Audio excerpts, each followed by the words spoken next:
2001 December 13వ తేదీ ఉదయం ఢిల్లీలో ఒక సాధారణ రోజులాగే మొదలైంది. ప్రతిరోజులాగే ఆ రోజు కూడా పార్లమెంటు భవనంలో నాయకుల మధ్య చర్చలు జరుగుతున్నాయి. చాలామంది పత్రికా విలేకరులు భవనం బయట నిలబడ్డారు. వాళ్ళు దేశంలో జరుగుతున్న విషయాల గురించి మాట్లాడుతున్నారు. భద్రతా సిబ్బంది కూడా చలికాలంలో ఎండను ఆస్వాదిస్తున్నారు. అన్ని రోజువారీలాగే జరుగుతున్నాయి. కానీ ఆ ప్రజాస్వామ్య దేవాలయంలో ఆ రోజు ఏదో పెద్ద సంఘటన జరగబోతోందని ఎవరికి తెలుసు? ఆ సంఘటన వల్ల దేశమంతా ఉలిక్కిపడుతుందని ఎవరు ఊహించారు? ఆ సమయంలో పార్లమెంట్లోని 2 సభల్లో శవపేటికల కుంభకోణం గురించి తీవ్రమైన చర్చ జరుగుతోంది.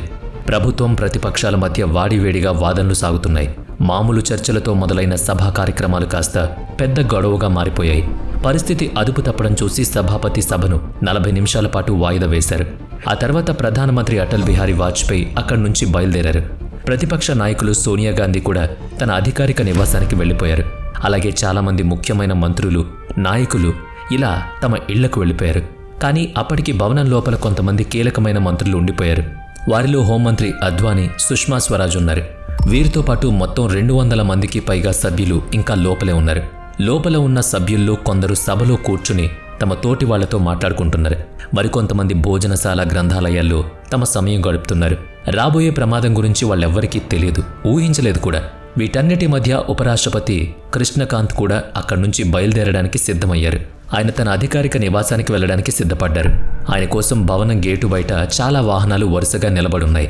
భద్రతా సిబ్బంది అంతా ఉపరాష్ట్రపతి కృష్ణకాంత్ వైపే చూస్తున్నారు. ఆయన 11వ నంబర్ గేటు వైపు వేగంగా నడుచుకుంటూ వస్తున్నారు. ఆయన రావడం చూసి సిబ్బంది అందరూ అప్రమత్తమై తమ స్థానాల్లో నిలబడ్డారు. కానీ సరిగ్గా 11:40 ఒక తెల్లటి అంబాసిడర్ కారు లోపలికి రావడం కనిపించింది.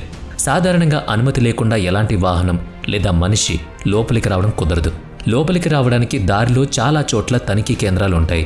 కానీ ఆ కారు చాలా తెలివిగా, మోసపూరితంగా భవనం గేటు దాటి లోపలికి వచ్చేసింది.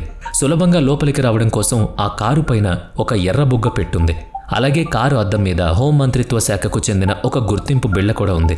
దీనివల్ల వాళ్ళు చాలా సులభంగా ఎంటర్ అయిపోయారు. లోపలికి వచ్చే వరకు ఎవరూ ఆ కారును అనుమానించలేదు. కానీ కారు లోపలికి రాగానే దాని వేగం అమాంతంగా పెరిగింది. అది 1వ నంబర్ గేటు వైపు చాలా వేగంగా దూసుకు వెళుతోంది. అప్పుడు సిఆర్పీఎఫ్ కానిస్టేబుల్ కమలేష్ కుమారి ఆ కారు వేగాన్ని గమనించారు. ఆ కారు కదలికల్లో ఆమెకు ఏదో తేడా కనిపించింది. కమలేష్ కుమారి కొద్ది రోజుల క్రితమే భద్రత చూసుకునే బ్రావో విభాగంలో చేరారు. ఆ కారు లోపలికి వచ్చిన సమయంలో ఆమె భద్రతా తనిఖీల్లో భాగంగా అక్కడే ఉన్నారు. ఆ కారు వేగం, అది వెళుతున్న దిశ చూసి ఆమెకు అనుమానం వచ్చింది. తన అనుమానం నివృత్తి చేసుకోవడానికి ఆమె తోటి సిబ్బంది అయిన జేపీ యాదవ్కు విషయం చెప్పారు. ఆ కారును వెంటనే ఆపి తనిఖీ చేయమన్నారు. కానీ ఆ కారు చాలా వేగంగా ఉండడం వల్ల దాన్ని ఆపడం సాధ్యం కాలేదు. అందువల్ల కమలేష్ కుమారి ఆ కారును ఆపడానికి దాని వైపు పరిగెత్తారు. ఆమె తన 2 చేతులు చాచి ఆ కారును ఆపే ప్రయత్నం చేశారు. కానీ కారులో కూర్చున్న ఉగ్రవాదులకు ఇది చూసి ఏం అర్థం కాలేదు. ఆ కంగారులో వాళ్లు కారును తీసుకువెళ్లి ఉపరాష్ట్రపతి వాహన శ్రేణిని గుద్దేశారు. అప్పటికే ఉపరాష్ట్రపతి కృష్ణకాంత్ బయటకు వస్తూ మళ్లీ వెనక్కి వెళ్లిపోయారు. ఏదో పని గుర్తొచ్చి ఆయన తిరిగి భవనం లోపలికి వెళ్లిపోయారు. ఉపరాష్ట్రపతి వాహన శ్రేణిని గుద్దిన తర్వాత ఆ కారు అక్కడే ఉన్న ఒక తోటలోకి వెళ్ళింది. ఆ తోటలోకి వేగంగా దూసుకువెళ్లిన ఆ కారు ఆగిపోయింది. అక్కడ ఒక తోటమాలున్నాడు. అతను తన ప్రాణాలు కాపాడుకోవడానికి పక్కనే దాక్కున్నాడు. కానీ ఆ కారులో ఉన్న ఉగ్రవాదులు అతన్ని చూశారు. దానివల్ల వాళ్ళు కారులోంచి బయటకు రాగానే మొదట కమలేష్ కుమార్ని లక్ష్యంగా చేసుకున్నారు. ఆ తర్వాత తోటమాలి దేశ్ రాజ్ను కూడా కాల్చేశారు. ఉగ్రవాదులందరి దగ్గర AK-47 తుపాకులు, గ్రనేట్ లాంచర్లు, పిస్తూల్స్ ఉన్నాయి. వారి వద్ద ఉన్న ఆయుధాల గురించి తెలియక జేపీ యాదవ్ కూడా వారిని ఆపడానికి ముందుకు వెళ్ళాడు. కానీ ఆయన కూడా ప్రాణాలు కాపాడుకోలేకపోయారు. అలా తన ప్రాణాలు అర్పించారు. అయితే ఆయన చనిపోగానే ముందు చాలా ధైర్యంగా పార్లమెంట్లోని అత్యవసర సైరన్ మోగిపోయింది. దీనివల్ల పార్లమెంట్లో ఉన్న భద్రతా సిబ్బంది అందరూ అప్రమత్తమయ్యారు. ఆ దాడి చేయడానికి వచ్చిన ప్రతి ఉగ్రవాది దగ్గర ఒక బ్యాగ్ ఉంది. ఆ బ్యాగ్లో గ్రనేట్లతో పాటు ఇంకా చాలా రకాల ఆయుధాలున్నాయి. దాడి మొదలు పెట్టాక ఉగ్రవాదుల మొదటి లక్ష్యం పార్లమెంటు లాబీలోకి వెళ్లడం. అక్కడున్న సభ్యులందరినీ బందీలుగా పట్టుకోవాలని వాళ్ళు అనుకున్నారు. దీనికోసం వాళ్ళు ఆగకుండా గాల్లోకి కాల్పులు జరపడం మొదలుపెట్టారు. ఆ తుపాకీ పేలుళ్ల శబ్దాలకు పార్లమెంట్ అంతా ఉలిక్కిపడింది. సభలో ఉన్న సభ్యులకు బయట ఏం జరుగుతుందో అర్థం కాలేదు. వాళ్లకు ఖచ్చితమైన సమాచారం కూడా లేదు. అందువల్ల అది ఎప్పట్లాగే ప్రతిపక్షాల ఆందోళన అని వాళ్ళు అనుకున్నారు. కానీ బయట ఏం జరుగుతుందో తెలిసాక వాళ్ళందరూ ఆశ్చర్యపోయి సమయం దగ్గర పడింది. సరిగ్గా అదే సమయంలో సభలో ఉన్న పార్లమెంటరీ వ్యవహారాల మంత్రి ప్రమోద్ మహాజన్ ఫోన్ మోగింది. ఆ ఫోన్ ఎత్తగానే ఆయనకు ఒక్కసారిగా షాక్ తగిలింది. పార్లమెంటు మీద ఉగ్రదాడి జరిగిందంటే ఆయనకు 2 నిమిషాల పాటు నమ్మబుద్ధి కాలేదు. సమాచారం తెలియగానే ఆయన మిగతా సభ్యులందరికీ ఆ దాడి గురించి తెలియజేశారు. ఆ విషయం తెలియగానే సభలో ఒక్కసారిగా గందరగోళం. ప్రతి ఒక్కరూ చాలా భయపడ్డారు. పార్లమెంటు భద్రతా సిబ్బంది వెంటనే అప్రమత్తమై భవనం తలుపులు కిటికీలు మూసేశారు. కమలేష్ కుమారి, జేపీ యాదవ్లను చంపిన తర్వాత ఉగ్రవాదులు 2 గ్రూపులుగా విడిపోయారు. వాళ్ళు 2-3 బృందాలుగా విడిపోయి 5వ నంబర్ గేటు వైపు వేగంగా వెళ్లారు. సాధారణంగా ప్రధానమంత్రి ఆ గేటు గుండానే రాకపోకలు సాగిస్తారు. ఆ గేటు దాటితే ఉగ్రవాదులు నేరుగా పార్లమెంట్ లోపలికి వెళ్లొచ్చు. కానీ జేపీ యాదవ్ సైరన్ మోగించడం వల్ల అక్కడ సిబ్బందికి అప్పటికే సమాచారం అందింది. వాళ్ళు వెంటనే గేట్ మూసేశారు. దీంతో ఉగ్రవాదులు కంగారు పడి ఆగకుండా కాల్పులు జరుపుతూ మరో గేటు వైపు వెళ్లసాగారు. కానీ అప్పటికే సిఆర్పీఎఫ్ కానిస్టేబుల్ సంతోష్ కుమార్ వారి కోసం పొంచున్నాడు. ఆయన ఒక్కొక్కళ్ళని తన తుపాకీతో కాల్చేశాడు. ముందుగా 2 ఉగ్రవాదుల మీద ఆయన గురిపెట్టాడు. ఆ తర్వాత 3వ వాడిని కూడా లక్ష్యంగా చేసుకున్నారు. కానీ ఆ 3వ ఉగ్రవాది డిఫెండ్ చేశాడు. AK-47తో ఎదురు కాల్పులకు దిగాడు. కానిస్టేబుల్ ఖచ్చితంగా ఎక్కడున్నాడో వాళ్ళకి తెలియకపోవడం వల్ల ఆ ప్రయత్నం విఫలమైంది. ఆ తర్వాత కానిస్టేబుల్ కాల్చిన 3వ బుల్లెట్కు ఆ ఉగ్రవాది కూడా చనిపోయాడు. ఆ సమయానికి 3 ఉగ్రవాదులు చనిపోయారు. కానీ ఇంకా 2 ఉగ్రవాదులు ప్రాణాలతో ఉన్నారు. వాళ్ళిద్దరూ కాల్పులు జరుపుతూ వేర్వేరు గేట్ల వైపు వెళ్లారు. పార్లమెంటు తలుపులన్నీ మూసుండడం వాళ్ళు చూశారు. అప్పుడు వాళ్లలో ఒకడు దూరదర్శన్ కేబుల్ పట్టుకుని మొదట అంతస్తుకి వెళ్లడానికి ప్రయత్నించాడు. కానీ భద్రతా సిబ్బంది వాడిని కాల్చి ఆ ప్రయత్నాన్ని అడ్డుకున్నారు. అయినా సరే ఆ ఉగ్రవాది బుల్లెట్ తగిలినా కింద పడిపోలేదు. వాడు మళ్లీ లేచి పోలీసుల మీద గ్రెనేడ్లు విసిరి 5వ నంబర్ గేటు వైపు వెళ్లడానికి ప్రయత్నించాడు. కానీ పోలీసులు ఆగకుండా కాల్పులు జరపడంతో వాడు గేటు దగ్గరకు వెళ్లకముందే చనిపోయాడు. పార్లమెంటు మీద దాడి చేయడానికి వచ్చిన వాళ్లలో ఇక చివరి ఉగ్రవాది ఒక్కడే మిగిలాడు. అక్కడి నుంచి ప్రాణాలతో బయటపడడం అసాధ్యమని వాడికి అర్థమైంది. పార్లమెంటు లోపలికి వెళ్లే దారులన్నీ అప్పటికే మూసుకుపోయాయి. ఆ కోపంతో వాడు పార్లమెంటు ప్రధాన ద్వారం అయిన 1వ గేటు వైపు వెళ్లాడు. అక్కడ సాధ్యమైనంత ఎక్కువ నష్టం కలిగించాలనేది అతని టార్గెట్. ఆ ప్రాంతమంతా పొగతో నిండిపోయింది. అలాగే మనుషులు కాలిపోతున్న వాసన వస్తోంది. అక్కడున్న ప్రతి ఒక్కరూ చాలా భయపడిపోయారు. ప్రసార మాధ్యమాలు ప్రతి వార్తను నిరంతరంగా చూపిస్తున్నాయి. వార్తలు సేకరించే వాళ్లలో కూడా చాలామంది గాయాల పాలయ్యారు. 5వ ఉగ్రవాది చనిపోయిన తర్వాత కూడా పోలీసులు అక్కడి నుంచి కదలలేదు. పార్లమెంటు భద్రతా సిబ్బంది కూడా తమ స్థానాల్లోనే అప్రమత్తంగా ఉన్నారు. నిజానికి ఎంతమంది ఉగ్రవాదులు దాడి చేశారో ఎవరికీ ఖచ్చితంగా తెలియదు. కానీ చాలాసేపటి వరకు ఉగ్రవాదుల నుంచి ఎలాంటి కాల్పులు జరగలేదు. అప్పుడు పోలీసులు మెల్లగా బయటకు వచ్చారు. ఆ తర్వాత ఒక్కొక్కరిగా చాలా అత్యవసర వాహనాలు అక్కడికి చేరుకున్నాయి. పార్లమెంటు ముందు పెద్ద సంఖ్యలో వాహనాలు నిలిచిపోయాయి. పార్లమెంటు భవనంలోని ప్రతి మూల క్షుణ్ణంగా తనిఖీ చేశారు. పత్రికా విలేకరులు కూడా భవనం బయట నుంచి ప్రత్యక్ష ప్రసారం ఇస్తున్నారు. అప్పుడు ఎక్కడ చూసినా పార్లమెంటు దాడి గురించే వార్తలు. ఈ దాడి జరిగిన సరిగ్గా 3 గంటల తర్వాత సభ్యులందరినీ భవనం నుంచి సురక్షితంగా బయటకు తీసుకొచ్చారు. ఈ ఉగ్రదాడి దాదాపుగా 45 నిమిషాల పాటు జరిగింది. ఆ సమయంలో పార్లమెంటు భద్రతా సిబ్బంది, ఢిల్లీ పోలీసులు చాలా ధైర్యంగా పోరాడారు. ఉగ్రవాదుల దాడిని సమర్థవంతంగా తిప్పికొట్టి 5గురిని మట్టుబెట్టారు. అయితే ఉగ్రవాదులను ఎదుర్కొనే క్రమంలో ఢిల్లీ పోలీసు విభాగానికి చెందిన 6 అధికారులు చనిపోయారు. అలాగే పార్లమెంటు భద్రతా విభాగానికి చెందిన 2 కూడా చనిపోయారు. వారు తమ ప్రాణత్యాగంతో గొప్ప వీరత్వాన్ని చాటుకున్నారు. చావు బతుకుల మధ్య జరిగిన ఈ పోరాటంలో ఒక తోటమాలి కూడా చనిపోయాడు.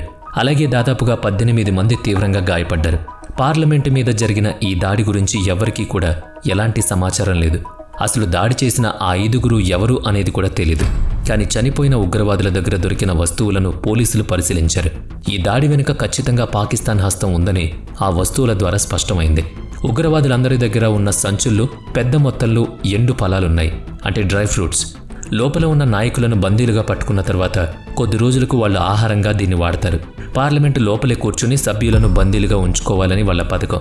ఆ తర్వాత బందీల ప్రాణాలను అడ్డుపెట్టుకుని భారత ప్రభుత్వంతో కోరికలు తీర్చుకోవాలి. దర్యాప్తులో భాగంగా వాళ్ళు తీసుకొచ్చిన అంబాసిడర్ కారును కూడా తనిఖీ చేశారు. ఆ కారులో దాదాపు 30 కిలోల పేలుడు పదార్థాలున్నాయి. దీన్ని బట్టి వాళ్ళు ఆ కారును నేరుగా పార్లమెంటు భవనం లోపలికి తీసుకువెళ్లాలనుకున్నారన్నమాట.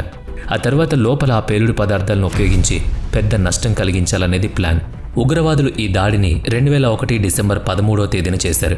కానీ ఈ దాడికి సంబంధించిన ప్రణాళిక చాలా కాలం ముందు నుంచే జరుగుతోంది. నిజానికి 1999 డిసెంబర్ 24వ తేదీన ఇండియన్ ఎయిర్లైన్స్కి చెందిన 814 విమానాన్ని ఉగ్రవాదులు తమ ఆధీనంలోకి తీసుకున్నారు. ఆ తర్వాత ఆ విమానాన్ని ఢిల్లీకి బదులుగా ఆఫ్ఘనిస్తాన్కు తీసుకువెళ్లారు. అక్కడ ఉగ్రవాదులు భారత ప్రభుత్వంతో చర్చలు జరిపారు. చివరికి బందీలను విడిపించడం కోసం భారత ప్రభుత్వం 3 ఉగ్రవాదులను వదిలిపెట్టాల్సి వచ్చింది. అలా విడుదల చేసిన 3 ఉగ్రవాదుల్లో మౌలానా మసూద్ అజార్ కూడా ఉన్నాడు. భారతదేశపు జైలు నుంచి విడుదలైన తర్వాత మసూద్ అజార్ 2000వ సంవత్సరంలో జైషే మహమ్మద్ అనే ఉగ్రవాద సంస్థను స్థాపించాడు. అప్పట్నుంచి భారతదేశం మీద దాడి చేయడానికి ప్రణాళికలు మొదలుపెట్టాడు. ఎలాగైనా సరే భారత ప్రభుత్వం మీద ప్రతీకారం తీర్చుకోవాలనుకున్నాడు. ఆ కసితోనే ప్రజాస్వామ్య దేవాలయమైన పార్లమెంటు మీద దాడి జరిగింది. అయితే ఈ పథకాన్ని అమలు చేయడానికి అజహర్కు ముందుగా కొంతమంది యువకులు కావాలి. తన దుష్ట ఆలోచనను నిజం చేయడానికి వాళ్లను వాడుకోవాలనుకున్నాడు. తన పన్నాగం నెరవేర్చగలిగే కశ్మీర్కు చెందిన యువకులను ఎంచుకున్నాడు. ఈ ఉగ్రవాద బృందాన్ని తయారు చేయడానికి వాడు అహ్మద్ కాజీ అనే వ్యక్తి సహాయం తీసుకున్నాడు. ఈ అహ్మద్ కాజీ గతంలో 814 విమానాన్ని తమ ఆధీనంలోకి తీసుకున్న వాళ్లలో ఒకడు. వాడితో కలిసి అజహర్ 5 మంది యువకులతో ఒక బృందాన్ని సిద్ధం చేశాడు. ఆ బృందంలో ఉన్న వాళ్లంతా అజహర్ లక్ష్యం కోసం తమ ప్రాణాలైనా ఇస్తారు. ఆ బృందాన్ని తయారు చేసిన తర్వాత పార్లమెంటు దాడికి అజహర్ స్వయంగా ప్రణాళిక వేశాడు. అంతకుముందు భారతదేశపు జైల్లో చాలామంది ఉండడం వల్ల వాడికి అక్కడ పరిస్థితుల మీద మంచి అవగాహన ఉంది. జమ్మూలోని కోట్ బల్వాల్ జైల్లో శిక్ష అనుభవిస్తున్న సమయంలో అజహర్ భారతదేశానికి సంబంధించిన చాలా సమాచారాన్ని సేకరించాడు. ఢిల్లీ అంతటా అలాగే పార్లమెంటు చుట్టుపక్కల కూడా భద్రత అంత కట్టుదిట్టంగా లేదని వాడికి తెలుసు. పార్లమెంటు వైపు వెళ్లే రోడ్ల మీద వాహనాలను తనిఖీ చేయడానికి గట్టి భద్రత లేదు. అలాగే అక్కడ ఎలాంటి అడ్డంకులు కూడా లేవు. సరిగ్గా ఈ భద్రతా లోపాలను ఆసరాగా చేసుకుని అజహర్ తన లక్ష్యాన్ని నెరవేర్చుకోవాలనుకున్నాడు. ఆ ప్రాంతాల్లో నిఘా కెమెరాల సంఖ్య కూడా చాలా తక్కువగా ఉందని తెలుసు. ఈ విషయాలన్నీ దృష్టిలో పెట్టుకుని వాడు తన బృందానికి పథకం మొత్తం వివరించాడు. పార్లమెంటు ప్రధాన ద్వారం దగ్గరకు కుడివైపు నుంచి చాలా సులభంగా వెళ్ళొచ్చు. కానీ అక్కడి వరకు చేరుకోవడం అంత తేలికైన విషయం కాదు. అందువల్ల నడుచుకుంటూ వెళ్లే బదులు ఒక కారును ఉపయోగించాలని నిర్ణయించుకున్నారు. వారి పథకం ప్రకారం ఉగ్రవాదులందరూ 1వ నంబర్ గేటు దగ్గరకు రావాలి. అక్కడికి రాగానే కదులుతున్న కారులోంచి వాళ్ళు కిందకు దూకాలి. ఆ తర్వాత ఆ కారులోకి ఒక చేతి బాంబు విసరాలి. అప్పుడు ఆ కారు 12వ నంబర్ గేటు వద్దకు వెళ్లి పేలిపోతుంది. ఆ పేలుడు శబ్దానికి భద్రతా సిబ్బంది అంతా 12వ నంబర్ గేటు దగ్గరికి పరిగెడతారు. ఈలోపు ఉగ్రవాదులంతా 1వ నంబర్ గేట్ నుంచి లోపలికి వెళ్తారు. నేరుగా మధ్యలో ఉన్న సభా మండపంలోకి ప్రవేశించి అక్కడున్న సభ్యులందరినీ బందీలుగా పట్టుకుంటారు. ఆ తర్వాత మసూద్ అజార్కు ఫోన్ చేసి సమాచారం ఇస్తారు. ఈ పథకాన్ని అమలు చేయడానికి మసూద్ అజార్ గాజీ బాబా అనే ఒక పాకిస్తానీ వ్యక్తిని సంప్రదించాడు. వాడు కశ్మీర్లోని పహల్గాం ప్రాంతంలో మారువేషంలో నివసిస్తాడు. ఆ 5గురు ఆత్మాహుతి దళానికి కొన్ని రోజుల పాటు ఆశ్రయం కల్పించడం వాడి బాధ్యత. వాళ్ళందరినీ సురక్షితంగా ఢిల్లీకి చేర్చే బాధ్యత కూడా గాజీబాబాదే. కానీ వాడు మారువేషంలో ఉన్నందువల్ల ఉగ్రవాదులను స్వయంగా ఢిల్లీకి తీసుకువెళ్ళలేకపోయాడు. అందుకే ఈ పని కోసం వాడు అఫ్జల్ గురు సాయం తీసుకున్నాడు. అఫ్జల్ గురు జమ్మూ కాశ్మీర్ లిబరేషన్ ఫ్రంట్లో ఒకప్పుడు సభ్యుడు. ఒకానొక సమయంలో అఫ్జల్ గురు కూడా ఉగ్రవాద కార్యకలాపాల్లో పాల్గొన్నాడు. కానీ ఆ తర్వాత వాడు ఉగ్రవాదాన్ని వదిలేశాడు. వైద్య పరికరాలు అమ్మే ఒక ఏజెంట్గా పని మార్చుకున్నాడు. అఫ్జల్ గురు ఆ ఆత్మాహుతి దళాన్ని చాలా సులభంగా ఢిల్లీకి తీసుకువెళ్లగలడని గాజీబాబాకు తెలుసు. మొదట్లో గాజీబాబా చెప్పిన పని చేయడానికి అఫ్జల్ ఒప్పుకోలేదు.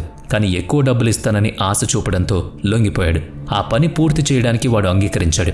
ఆ తర్వాత అఫ్జల్ ముందుగా ఆ 5గురు ఉగ్రవాదులను 2 బృందాలుగా విడదీశాడు.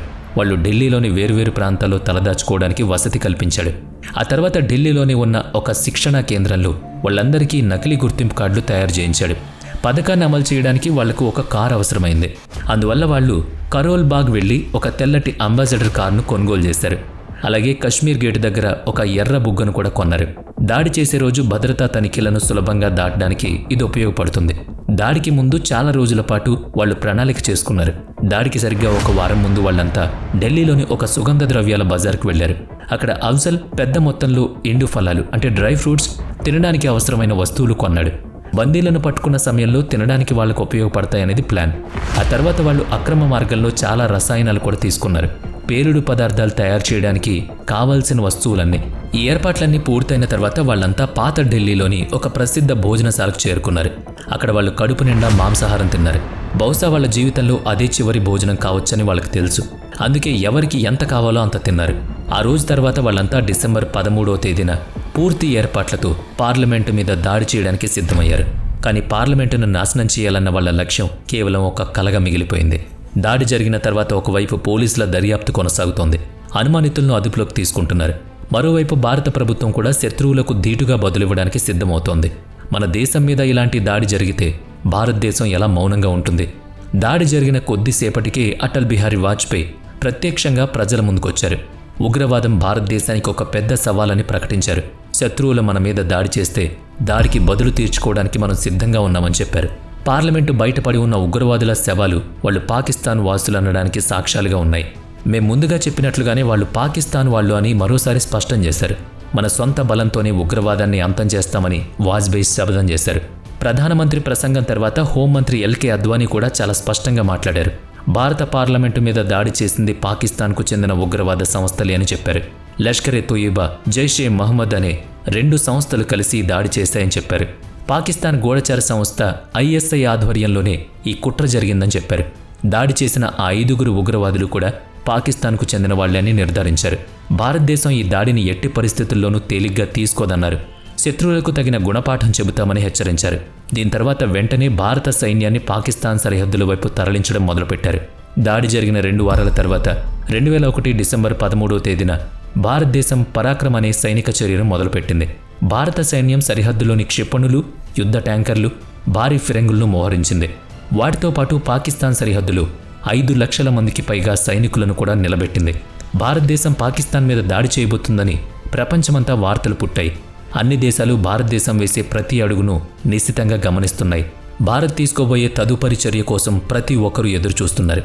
ఈ సైనిక చర్య విషయంలో భారతదేశం చాలా తీవ్రంగా ఆలోచిస్తోంది. దీనికోసం సైనిక అధికారులతో పాటు సైనికులందరి సెలవులను 10 నెలల పాటు రద్దు చేశారు. కానీ సరిగ్గా అప్పుడే ఈ సైనిక చర్య దిశను మార్చే ఒక సంఘటన జరిగింది. పాకిస్తాన్ అధ్యక్షుడు జనరల్ పర్వేజ్ ముషర్రఫ్ ఒక ప్రకటన చేశారు. తమ దేశం వైపు నుంచి ఎలాంటి ఉగ్రవాద కార్యకలాపాలు ప్రోత్సహించబోమని ఆయన అందులో చెప్పారు. ముషర్రఫ్ ఇచ్చిన ఆ ప్రకటనతో పాటు పాకిస్తాన్లోని 6 ఉగ్రవాద సంస్థల మీద నిషేధం విధించారు. నిజానికి ముషర్రఫ్ ఇలాంటి ప్రకటన చేయడానికి ఒక ముఖ్యమైన కారణం ఉంది.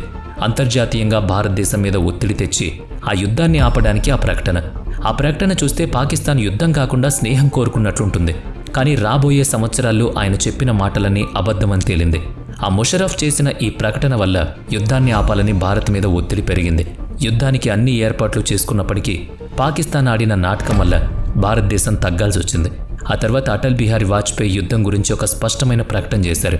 పాకిస్తాన్ మీద భారతదేశం ఎలాంటి దాడి చేయబోదని ఆయన ప్రకటనలో చెప్పారు. ప్రధానమంత్రి ప్రకటన తర్వాత భారత సైన్యం తమ చర్యలను ఆపేయాల్సి వచ్చింది. చివరికి 2002 అక్టోబర్ నెలలో పరాక్రమ్ అనే ఆ సైనిక చర్య ముగిసినట్లయింది. భారతదేశం అధికారికంగా కూడా ప్రకటించింది. భారత్ ఉగ్రవాదులకు ఆశ్రయం ఇవ్వదని, ఉగ్రవాదాన్ని సహించదని పాకిస్తాన్కు బాగా అర్థమైంది. దానికోసం అవసరమైతే యుద్ధంలో దిగడానికి కూడా వెనకాడదని వాళ్ళు భయపడ్డారు కూడా. ఇక భారత పార్లమెంటు మీద జరిగిన దాడి వార్త ప్రపంచమంతా కార్చిచ్చులా వ్యాపించింది. అది చాలా పెద్ద దాడి కావడం వల్ల దానిపై దర్యాప్తు కూడా చాలా పెద్ద స్థాయిలో మొదలైంది. ఢిల్లీ పోలీసులు ఈ సంఘటన గురించి చాలా లోతుగా దర్యాప్తు చేయడం మొదలుపెట్టారు. ముందుగా పార్లమెంటు భవనంలో ప్రతి ఒక్క ప్రాంతాన్ని క్షుణ్ణంగా తెలుసుకున్నారు. ఆ తర్వాత దాడి కోసం ఉగ్రవాదులు ఉపయోగించిన కారు గురించి వివరాలు సేకరించారు. కారుతో పాటు ఆధారంగా పోలీసుల దగ్గర ఉన్న ఉగ్రవాదుల ఫోన్లు కూడా దొరికాయి. ఆ ఫోన్లలో ఉన్న సిమ్లను పోలీసులు దర్యాప్తులో చాలా ఉపయోగించారు.